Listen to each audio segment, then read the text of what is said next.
Dios les bendiga, soy el pastor Gilberto Gutiérrez de la Iglesia Bautista Oreb de México DF. Me da mucho gusto saludarlos en este 26 de marzo 2020. Apocalipsis para niños, en nuestra serie estamos con el devocional número 86, el conflicto de los siglos. Nuestro último devocional de este tema, basado en Apocalipsis capítulo 12, versículos 1 al 17. Algunos, de hecho, aseguran que el Apocalipsis fue escrito para este tiempo, para nosotros, para este momento, y aseguran también que este momento estamos viviendo el final de los tiempos, cercanos a la segunda venida de Cristo y el final del mundo. Y uno se pregunta, ¿para qué fue leído entonces a las iglesias de aquella época si no habrían de entender nada? Y si entendían algo, seguramente no era de provecho para ellos porque no tenía que ver con ellos. Es importante otra vez, sé que lo insisto demasiado, que descubramos lo que entendieron los creyentes de aquella época, cómo interpretaron ellos este pasaje, cómo lo aplicaron a sus circunstancias, y después de ello podemos aplicarlo a nuestra vida también. De hecho, eso debemos hacer con toda la Biblia, con todos los pasajes de la Biblia. Ahí en los Evangelios dice que en alguna ocasión un grupo de hombres agujeraron el techo de una casa para llevar a Jesús, un paralítico.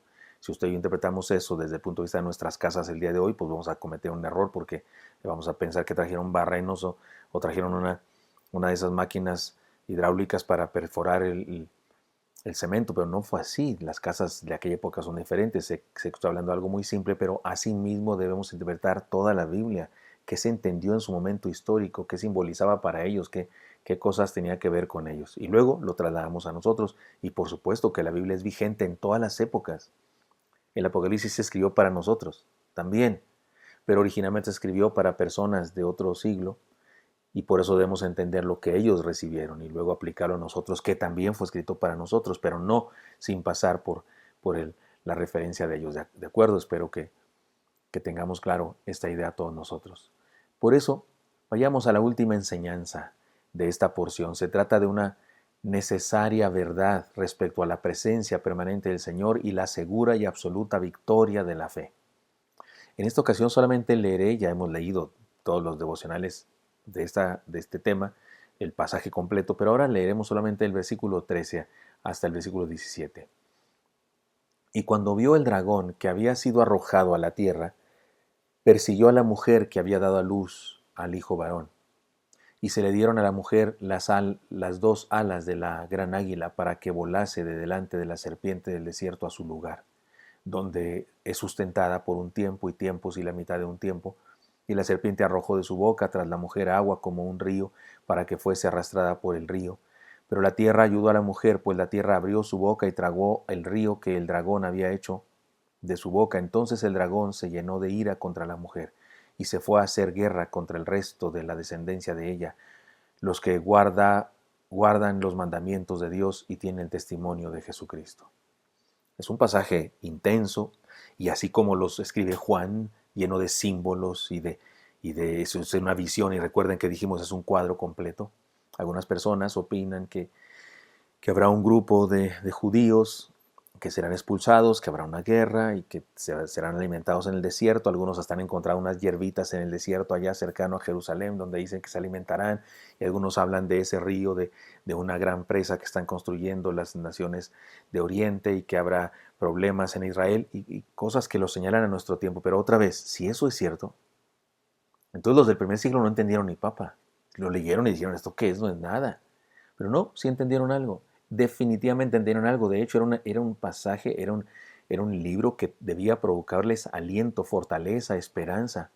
Es muy triste que el día de hoy se utiliza la palabra apocalipsis, que significa revelación. La palabra apocalipsis es una palabra griega que significa revelación. Es sacar a la luz, como cuando se acuerdan las cámaras de antes, los viejos como yo, las cámaras de antes que se usaban unos rollos y luego lo llevabas a revelar. O sea, lo llevabas a hacerle el apocalipsis a ese rollo, que es sacar a la luz las fotos que estaban ahí adentro. Eso es apocalipsis, revelar. Pero el día de hoy se utiliza apocalipsis, perdón, se utiliza la palabra apocalipsis para referirse a catástrofe, a cataclismo. Hacen una película donde van a hablar de un cataclismo y cómo se llama apocalipsis ahora, o el apocalipsis de no sé qué, o el apocalipsis de no sé cuándo, porque tiene la tendencia a la gente, por las malas interpretaciones que se hacen del libro, a creer que apocalíptico es un asunto de destrucción, de donde hay brujería, o donde hay monstruos, o donde hay el fin de los tiempos, cuando Apocalipsis Comienza diciendo, versículo 1, esta es la revelación de Jesucristo, esta es la apocalipsis de Jesucristo. Este es dar a conocer quién es Cristo para que los cristianos perseguidos sepan a quién siguen, sepan quién es el que está con ellos y los bendice en cada momento. Es que deberíamos hacer posible que cuando la gente piense en Apocalipsis, piense en aliento, piense en bendición, piense en seguridad, piense en esperanza, en vez de lo que pasa el día de hoy por causa de esto. Que la gente piensa en la palabra apocalíptica, apocalipsis, y piensa en cataclismos. Muy bien, vayamos entonces a la interpretación final, o la enseñanza final. El dragón representa definitivamente la personificación del mal, el diablo mismo. Este dragón es el diablo, es un símbolo del diablo mismo. El color habla de lo sanguinario de su carácter, las 7 cabezas nos dice de su inteligencia, los 10 cuernos de su poder completo sobre el mundo, las 7 diademas de su autoridad y poder, y su cola y la tercera parte de las estrellas del cielo nos habla de su influencia poderosa y tal vez de las huestes que hizo descender del cielo, porque en otros pasajes de la Biblia se habla también de eso, el diablo que cayó por rebelde y se trajo a una tercera parte. Los 1260 días para algunos representan 1260 años, que de acuerdo con cierto análisis de la historia es lo que dura la Edad Media, de acuerdo a un cierto análisis, y el poder absoluto de la Iglesia romana. Algunos piensan que eso se refiere a eso, el poder absoluto que ejerció durante algún tiempo la Iglesia romana. Para otros representa un periodo de 3 años y medio exactos y literales que habrán de acontecer antes del fin del mundo. Sin embargo, debemos recordar que 3 años y medio, y 3 y medio, ese número, y todas las maneras de decirlo, representa un periodo indefinido de confusión y calamidades conocidas por Dios. Es decir, se usaba ese término 3 y medio para referirse a algo desconocido en su... Es decir, cuando no sabías cuánto iba a durar algo, pues va a durar 3 y medio, haz de cuenta. O dame 3 y medio, o sea, dame una parte. Eso se usaba así. ¿Qué quieren que haga? Si es lo que significa esa expresión. Algo indefinido, pero en este caso algo indefinido, pero que Dios controla, que Dios sí tiene definido. Nosotros no, pero Dios sí. Analicemos este pasaje desde el punto de vista de los que lo recibieron y reflexionemos en las enseñanzas que nos presenta, pero antes vayamos a hacer un resumen de las 5 enseñanzas anteriores. La vida cristiana es parte de una lucha eterna. La vida cristiana es parte de una lucha en la que Dios se involucra directamente. La vida cristiana es parte de una lucha en donde la victoria es integral. Y la vida cristiana es parte de una lucha que exige entrega y sacrificio. Pues la enseñanza de hoy, digamos que es una especie de resumen de todo eso. Y le vamos a decir así: la vida cristiana es parte de una lucha eterna para la que hemos sido preparados cabalmente. Ya está claro que la lucha continúa. El diablo siempre ha tratado de frustrar el plan de Dios. Ha peleado contra la nación hebrea y ahora pelea contra la nación espiritual, la iglesia. Pero el pueblo de Dios está preparado. Fue el mismo diablo que tentó a Abraham para frustrar el plan de Dios de crear con él una nación.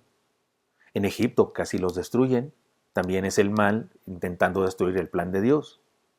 Pero siempre estuvo Dios ahí bendiciéndolos. Siempre estuvo Dios ahí para darles victoria sobre toda circunstancia. El pasaje que hemos leído dice que este dragón persiguió a la mujer, se refiere al pueblo hebreo. Y sí, el pueblo hebreo fue perseguido, severamente perseguido en el primer siglo. En el sitio de Jerusalén, en el año 70 después de Cristo, cuando Roma destruyó Jerusalén a través de un general llamado Tito. Y el pueblo hebreo fue perseguido, lo querían exterminar y tuvieron que huir justamente al desierto. Hay toda una historia al respecto hermosa de heroicidad de los hebreos. Pero después de eso, lo que comenzó a perseguir el imperio romano ya no fue a los judíos, sino fue a la iglesia cristiana. Y eso es lo que dice el pasaje, que esta serpiente, este dragón persiguió a la mujer y después de eso comenzó a perseguir a la otra parte, dice, a la otra parte, así dice el pasaje, y ya lo leímos antes y lo analizamos antes, y se refiere al pueblo de Dios, a los cristianos. Pero el versículo 14 dice así: y se le dieron a la mujer las 2 alas del águila para que volase de delante de la serpiente a su lugar donde es sustentada por un tiempo y tiempos y la mitad de tiempo. Esto siempre ha sido así. El diablo siempre queriendo destruir el plan de Dios y Dios bendiciendo a su pueblo, ahora bendiciendo a su iglesia para permitirle cumplir con el proyecto.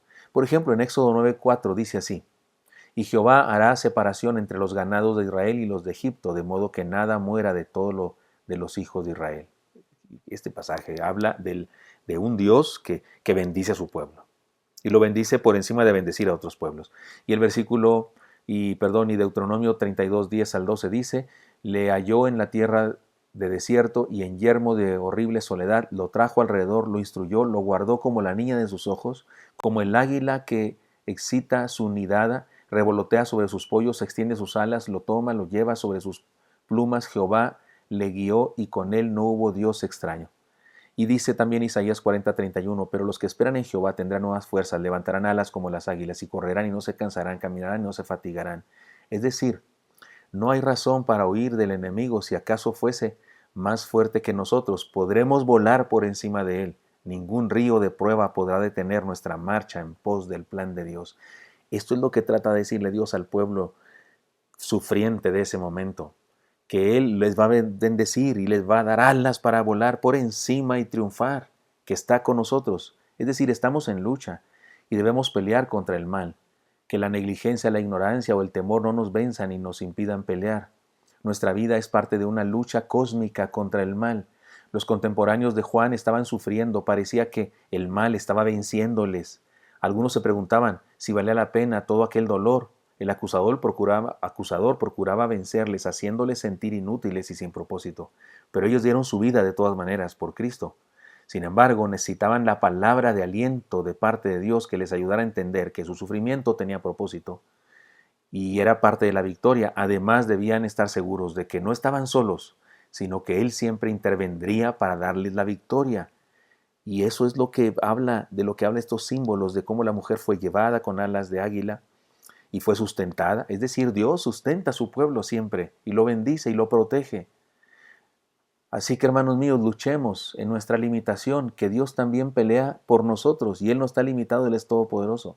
Además, no sabemos y tal vez no nos demos cuenta, pero Él usará aún nuestras limitaciones, Él usa aún nuestra debilidad para ganar la batalla.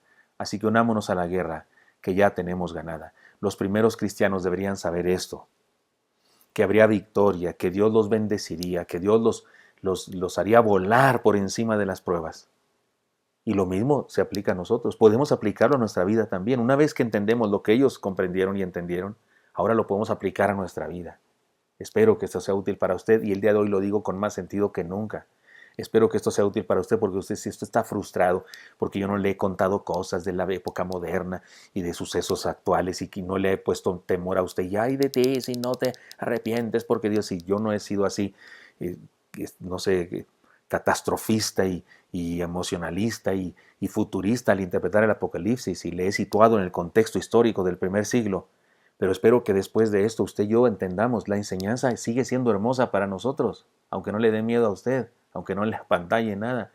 ¿Sí? ¿Qué significa? Que Dios nos bendecirá y ahora estamos en crisis. Ahora mismo estamos en crisis. Ahora las iglesias no nos podemos reunir. Aquí en nuestro país y en otros países del mundo, ¿no? En Estados Unidos, por Dios, la máxima potencia, no hay reuniones de cristianos, pero ¿qué cree la iglesia de Cristo? Puede volar por encima de las pruebas y seguirá cumpliendo con su misión porque no está sola, porque el Señor está con ella. Espero que esto sea útil para usted y me encantaría encontrarlo el día de mañana. Hasta pronto.